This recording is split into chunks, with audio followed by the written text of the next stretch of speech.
တိန်းတောင်းချီကုန်ကြခံကအနုပညာရှင်များစွာနဲ့ရန်ကုန်မှာစားတောက်ကုန်ဆိုင်ဖွင့်ခဲ့တဲ့ဖက်တီမှာဥပိန်ဒရာဘော်ကချင်းပေါင်းတဲ့ဘွားကနေဖက်တီမရဲ့အောင်မြင်မှုခီးကတော့မယုံနိုင်စရာပါပဲ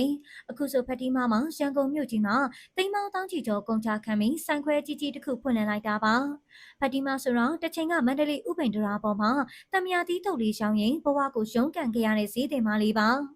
အခုဆိုဖက်တီမာဟာအခုဆိုရင်မြန်မာနိုင်ငံရဲ့အကြီးဆုံးမြို့တော်ဖြစ်တဲ့ရန်ကုန်ကိုပါထိုးပေါက်ဝင်ရောက်လာပါပြီ။သူရဲ့ဖက်တီမာ brand စားတောက်ကုန်စံခွဲတည်ကြီးကိုရန်ကုန်မြို့လှိုင်သာယာမြို့နယ်မီးကွက်စီမှာခမ်းနားစွာဖွင့်လှစ်လိုက်တာပါ။ဒါဖက်တီမာရဲ့စီးပွားရေးလုပ်ငန်းတွေနေချင်းညချင်းဘလောက်အောင်မြင်နေပြီလဲဆိုတာကိုသက်သေပြနေတာပါပဲ။ဆိုင်ဖွင့်ပွဲကိုလည်းတာမန်ဖွင့်ပွဲမျိုးမဟုတ်ပဲပြည်သက်တီအံ့အားသင့်သွားရအောင်ခန်းခန်းနားနားဖွင့်လှစ်ခဲ့တာပါ။ဖတီမောက်ဆိုင်ဖွင့်ပွဲကိုတော့ရုပ်ရှင်သရုပ်ဆောင်ကွန်ပုံဟိန်းသူအောင်တိုးအောင်စားတဲ့နိုင်ငံကျော်ဆယ်လီတွေအနုပညာရှင်တွေအများကြီးကိုဖိတ်ခေါ်ပြီးဖွင့်ပွဲကြီးကိုစီစီကာကာကျင်းပသွားခဲ့တာပါလမ်းပြီးစေးတဲ့ဘွားကနေအွန်လိုင်းကိုတုံးချပြီးကိုပိုင် brand နဲ့စားတောက်ကုန်လုပ်ငန်းရှင်ဖြစ်လာတဲ့ဖတီမောက်ရဲ့စူးစမ်းမှုကတော့တကယ့်ကိုလေးစားစရာပဲဖြစ်ပါတယ်